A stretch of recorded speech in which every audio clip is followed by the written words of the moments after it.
I don't know. As far as grief goes, guys, it's a tough subject. It's a heavy subject, but I thought I would talk a little bit about what I've experienced and kind of what I've been going through since my partner passed away last year in September of 23 from throat cancer. He was just 13 days outside of his 46th birthday. And this week's been a hard week. It's been almost a year. It'll be a year on the 13th. But you know, this is the month, and his birthday is September 1, so it's been a rough week, his birthday week, and this is the first birthday I've had without him here. I've experienced without him here, and our birthdays were very close together. Mine on the 30th of August and his September 1st. So both Virgos, and so we often celebrated together. I don't know. Sometimes I just want to talk about it a little bit. I feel like it would give me a little bit of release and relief, and maybe put some things out there that other people might be able to relate to or find normal. You know, even though it has been almost a year, some days I'm not even gonna try to front, okay? Some days it may look like, you know, I'm okay, life goes on, but even now, you know, there are some days inside of me that it is still so fresh, so raw, still the disbelief, still surreal, still it wells up inside of me every now and then, you know. If I let it comes and goes in waves. That feeling of this cannot be. You just cannot be gone. And, you know, where are you? And, you know, I've been through, me personally, everybody's going to go through something different, but me personally, I've been through many different stages since this happened. But yeah, there are still a lot of days where I just don't feel like it, no matter what, where it wells up inside of me that, you know, this just can't be happening. It can't be real. Surely he is somewhere. I've even had times where driving in the car, I felt like somewhere deep inside, if maybe I went to one of his favorite spots, he would be there.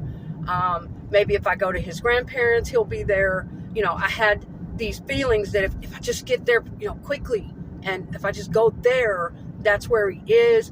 You go through a time period of it being very surreal, of it not being fully set into you yet. Lots and lots of different things that first year. I'm not going to necessarily talk about that first year right now because it was really heavy. I went through almost what I felt like was a nervous breakdown or a mental breakdown. The first year, you know, was really, really rough. And we're getting to the 1 year point where, okay, that first year has passed, where you go through a lot of firsts without them. A lot of things come up, still coming up, but you know, now I'm kind of getting to the point where, you know, for a long time I couldn't listen to music. I couldn't look at his pictures. I mean, it was really severe and traumatic in that first year.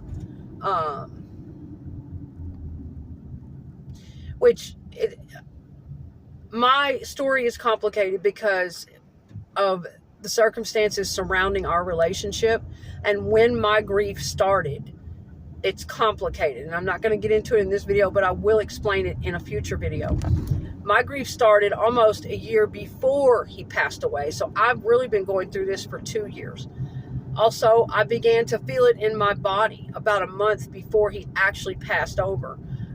That has happened to me with different family members in the past as well. When my father passed away in 2012, for an entire month, I don't know where it was coming from, guys, but this is why I do believe very much and lean more towards resonating with energy psychic phenomenon, information from other dimensions, something higher than ourselves, a knowledge outside of our regular intelligence and our regular mind and senses and logic. That's why I lean heavily towards believing more of that kind of thing, because of what I personally experienced. And about a month before my father passed away in 2012, we didn't even know he was sick. I mean, he wasn't really sick. He had had his different little issues, but really there was no problem. And I began having these extreme panic attacks, which really wasn't anything abnormal for me because I do have an anxiety disorder. But at that time in my life, things had been very calm. And, it was just my children and me, and, just living our lives. And, things weren't particularly bad, or, I knew it was abnormal for my body at that time. It was a different type of panic. It was a different type of feeling. And for me personally, I'm a person who's very in tune with my body, my emotions, and even the slightest, subtlest differences or changes, okay? And so this was different for me. You will know yourself. You will be able to discern. And this feeling kept coming on me all month, a panic, an anxiety that I couldn't get rid of, a fucking feeling that I just couldn't shake, that something terrible was going to happen. And, a lot of times that comes with an anxiety disorder, that feeling of impending doom, but this was different. And so, one day my mother and I were swimming, and I told her, I said, Mom, I don't know what's going on, I said, this is kind of odd for me, but I just can't shake this feeling that something is happening, something's coming, something's about to happen. I don't know, something bad. I just feel bad. And it was within that month, I was on a trip with my children and cousins out of town camping, and we got the call that my father had been taken to the hospital, and he was having some issues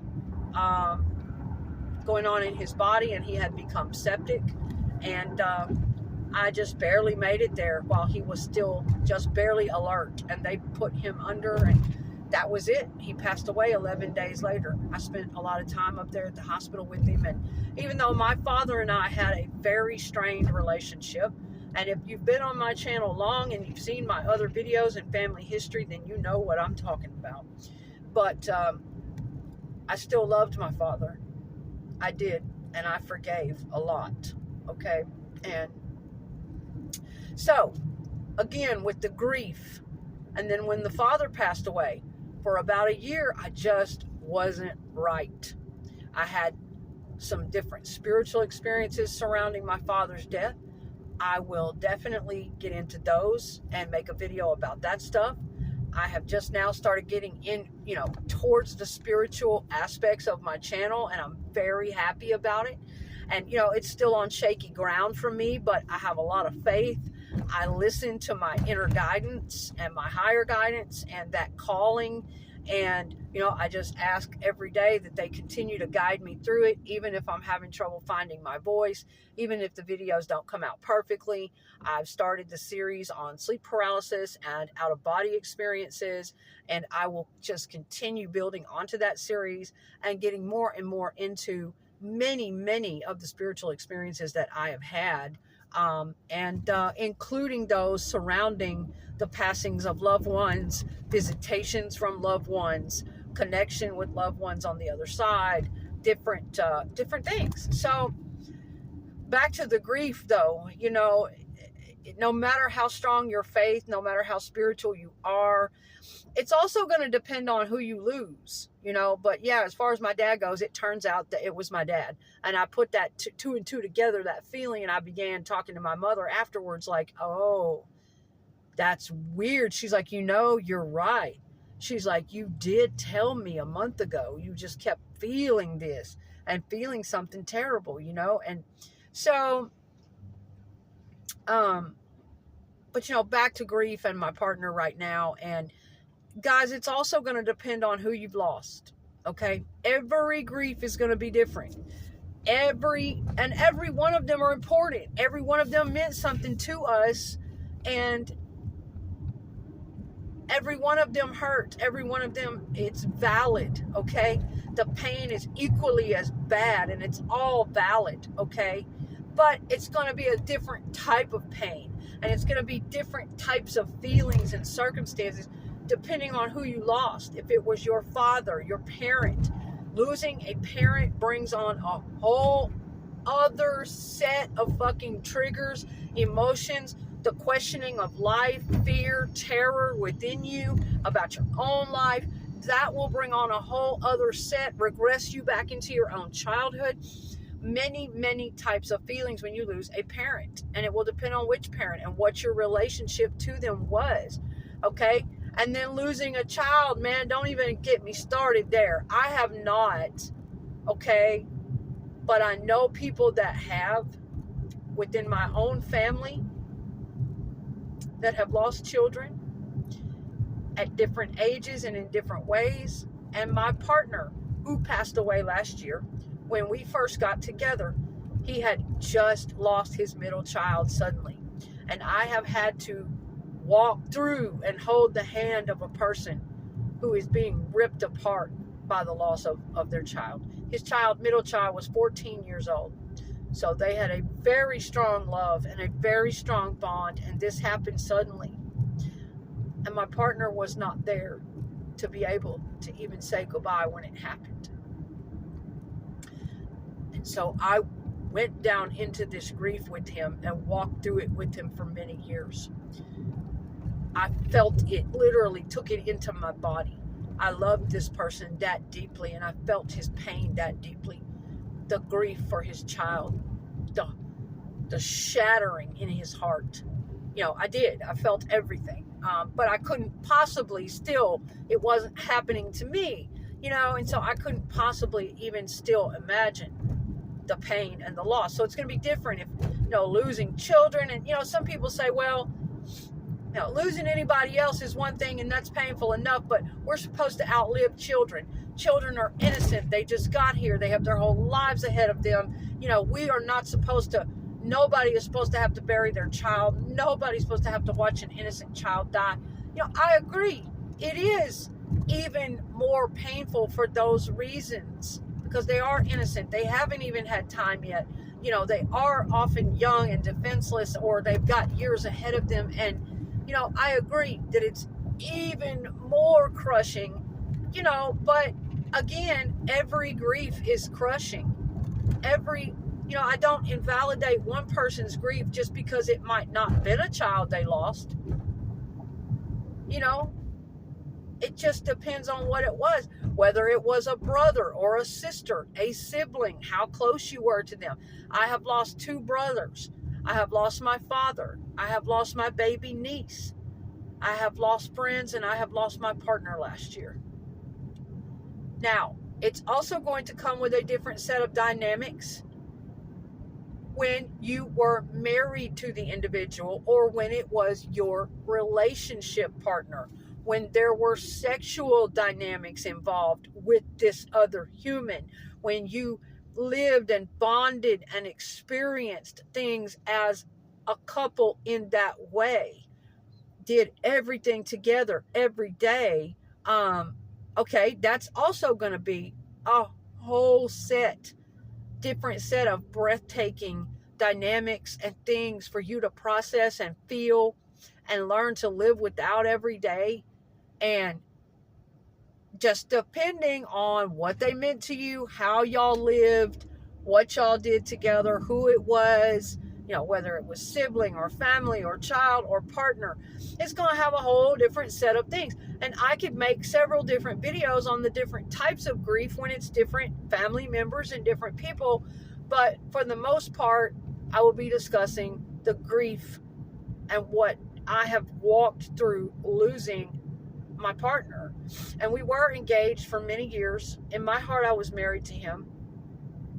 I mean, we could have been common law because of all the shit that we went through together. A great deal of the time, I ended up being a caretaker. He was severely alcoholic, severe medical issues a lot of the time. You know, and I ended up actually being a lot of roles. I was way more than just a girlfriend. I was way more than just a friend. I really had to walk in a lot of different roles with this person. Okay. So that's why, again, the complex and intense dynamics and emotional attachments and bonding. But I won't even lie. I won't even lie. There are still days where, and sometimes we just need to get that off our chest. Sometimes society just doesn't support this kind of thing, especially in America, in our society, the way we approach death, the way it's so taboo and everybody's so scared of it, and it's just so morbid to everybody. Different cultures are different things, but a lot of times we don't have any support. We have to suffer silently while everybody else is going on with their day and everybody else is moving on. And, the funeral's over and the coming together with everyone and all the support, and everybody goes on their quiet little way and everybody kind of grieves separately.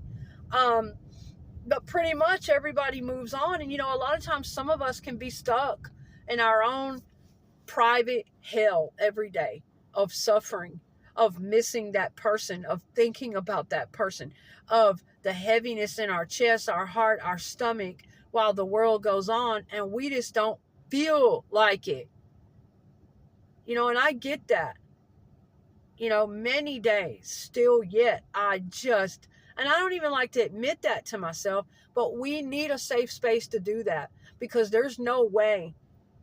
To me, that kind of shit is what goes, stuffing all that down and having to lie to ourselves and having to pretend, having to lie to our family and our friends and be okay for everybody all the time, and lie for the job and for the this and for the that, and not ever get to fully admit how we feel and really just address, I feel like shit. I feel lost. I feel hopeless, helpless, disconnected. I think a lot of times we don't have a safe space to say that. We don't have a safe space to talk about that. We don't have other people to relate to as much about it when we're grieving the loss of a partner or any person. Okay, but I'm talking about a partner, because it's going to come with a whole different set of feelings when you lose someone that you were, not only did you love them very deeply with a very deep soul love and empathy and compassion, but at the same time you were in love. This was your person, and all of that is gone. It goes with them. You know what I'm saying? And now all those little things, as far as the deep soul love and bond that you had with them, the being in love with them, the every part of the relationship that you had together, if you were a caretaker to them for a long time, with their medical things before they passed, whatever special routines and rituals and bondings y'all had and experiences, and you're kind of just left with all of that, and you're still in love. You're still in love. Now with nowhere for that to go. And the thought of being with someone else fucking sickens you and disgusts you. And you love your partner so much. And you miss them so much. Losing someone when you're still in love with them. And I've even been through that, on earth. Not from them dying, but just, what I thought was love back then when I was younger. I'm sure people can relate to that. Losing someone when you're still in love with them, whether they walk away, whether they leave you or break up with you, or whether you have to break up with them, but you're still in love and you really love them, you really want them, you're really connected to them, you don't want anybody else, but for whatever reason you had to walk away to choose yourself or your sanity or your peace, or it just wasn't working out, or they rejected you. It is one of the worst feelings and things to have to get over, and it's very similar losing them to death. When you love someone so deeply with such a beautiful, pure, unconditional love. And you went through a lot of things together on a lot of different levels, and you were their caretaker, and you nurtured them through sicknesses and, whatever battles they had compassionately, and you gave them healing energy, and you had all your little certain bonds and their unique energy and character. And you were also so deeply in love with them, so deeply attracted to them, that when the two of you were together, it created a type of synergy that took the both of you to a much, much higher frequency together. And it was loving, and it was healing, and it was warmth, and it was compassion in those moments and in those times. And when you are so in love with that person and they die, and they take it with them, they take your heart with them, it's a hell of a feeling when you're left on this earth with all of that love in your heart on every level, and there's nowhere for it to go. They took most of it with them, and you're just kind of like left here without them, with all that love in your heart still. And you have to find ways to channel it. Some people move right on. Some people cannot be alone. They bounce right on out and find somebody else. I'm not going to sit here and say either way. That's not for me, though. That's whatever. I'm not up to it. I need processing time, and I'm just not up to it. I've had a lot of shit going on in my life, and I'm tired. Okay, that's not for me right now, or probably at any point. But I understand. People are designed. Human beings need compassion, companionship. They don't like to be alone all the time. That's not always healthy. I get that, but I am more of a person that needs to process, and I feel like that luckily, if it wasn't for me having some kind of higher power, some kind of connection to spirit, I probably wouldn't be making it through this right now. And, I just ask to be guided through this pain and through this suffering and this grief, and that I know I've got to stay on earth, and I've got to carry out my own soul contracts and my own lessons here. And whatever is left for me to finish up on this earth for however long that is, and I still have, grown children here. I have family here. I have a grandson here. I have people that I love and care about. But I cannot lie to you and say that there aren't times where it's just human to feel that way. And a lot of times we don't feel safe admitting it or even thinking it or acknowledging it, but stuffing that down inside of us and lying about it and hiding it is not good for us either. I can't say there aren't times where I don't feel so grief-stricken that I just want to be with him right now. I can't say that there aren't times that cross my mind that I just think about, I don't care anymore about this place. And I just want to be with you. I just fucking miss you that badly. You are my soul. You are my love. Which I'm older too. I'll be 50 in a year. I certainly, going through this as a young person, if you lost someone in your 20s or your 30s or, 40s, at any age, and you're still young, it's going to be a different thing with a lot of life ahead of you. I've done a lot of shit in my life, and, I can't say that I don't get those feelings sometimes of, okay, I'm ready to wrap it up here.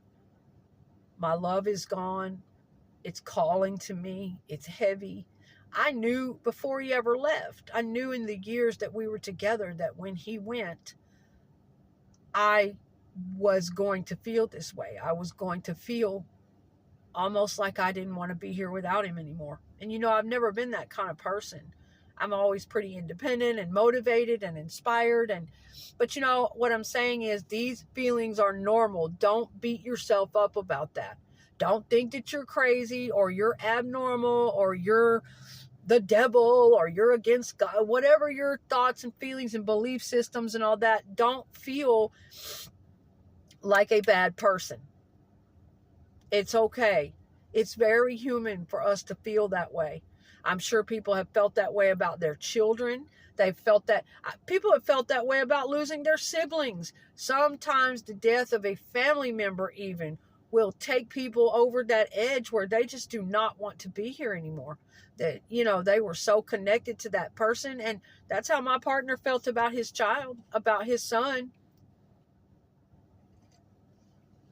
And my partner was not long for this world when we got together.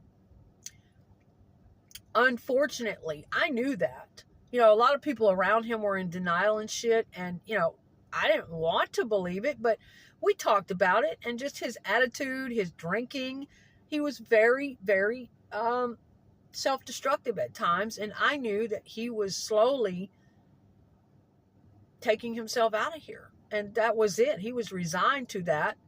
And I was going to have to walk that path with him. And, wow, there's a beautiful black raven over here beside me eating. Oh, don't fly away. He flew away.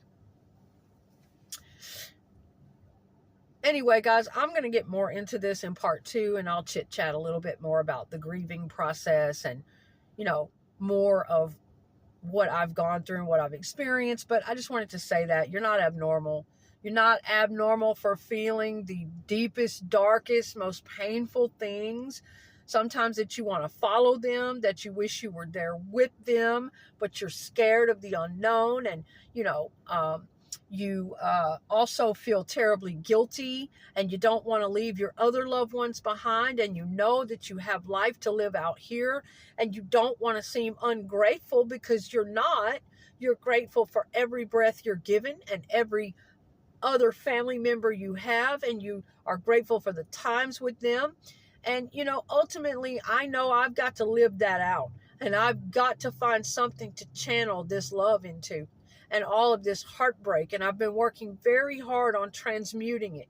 The pain, the anger, the grief, the sorrow, the fear, working very, very hard on trying to transmute it into something higher and more productive and more beautiful. And then something to put all of that love into. All of that love that I feel from my partner. All of that unconditional love on such a higher frequency. All of that empathy and compassion and nurturing and beauty and light that I felt for him. And channel that into something, you know. And sure, we've got other family members. Some people have children. Some people have, it just depends on what's going on, you know. And so those are currently things that I am working on right now. You know, this week was rough, but I'm still working on it. And I just wanted to say that, though. Please don't feel alone, and please don't feel abnormal. If you have, you know, the rest of the world's moving on, but you have these deeper, darker feelings. That feeling of, I'm just not over it. I just can't fucking feel good. I just can't fucking function. Like, no matter what I do, I'm just not feeling it, you know. And it's okay to admit that sometimes. You know, sometimes we get scared or we get embarrassed that people are going to judge us, or, oh, you're stupid. What, you're still messed up over them? Oh, what, you're still broken up over that? Or you're still not better? Or it's okay. You know, we have to admit when things are affecting us a certain way emotionally. That is one of the only ways we can even think about beginning to even get close to the healing part. That's the only way we can even get close, is if we admit what is going on inside of us and how terrible it feels and how we really feel about some shit a lot of days, you know, which I know we got to carry on. We got responsibilities. We have this, that, and the other, but you get what I'm saying. It helps to be able to set that free, to be able to just say it, to be able to just acknowledge it and acknowledge them and acknowledge how much we miss them, how much pain we're in.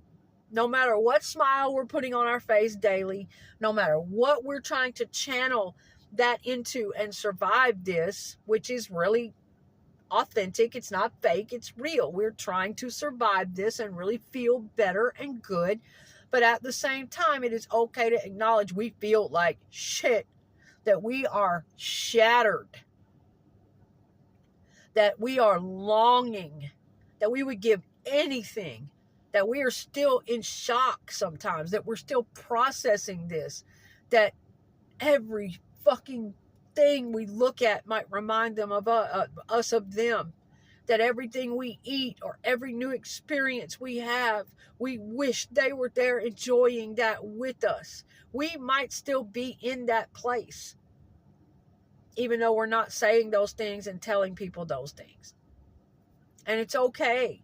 It is okay, because I'm still going through that and learning, learning as I go, learning to accept this a little bit more and a little bit more. And then I go back 2 steps, 10 steps, forward a step or 2 and back 10, it feels like. No, this can't be right. No, I just can't accept that. No, I can't even imagine this. And then I'll make a little more progress and learn a little bit more that I'm having to live with the fact that my love, my soul, my partner, the man that I love, that I spent all that time with and bonded to and am still in love with, still love very deeply, is gone, and that I'm having to build a relationship with him now in spirit, literally, like a whole different processing system of this, a whole different, and I'll get into that in part 2. How, yes, I still talk to my partner each and every day. I still tell him good morning. I still carry on conversations with him. I ask him questions. I am very, very much a person who is into the afterlife and into our consciousness carrying on and into, connection with that. And, even though, I myself sometimes still have questions, I don't have all the answers. I go back and forth with my feelings a lot of the time, still yet. Anyway, guys, I will get into more of this in part 2, but I just wanted to kind of get this started and share that with you guys, about grief and losing people. And I'll have more for you in part 2. Thank you for watching.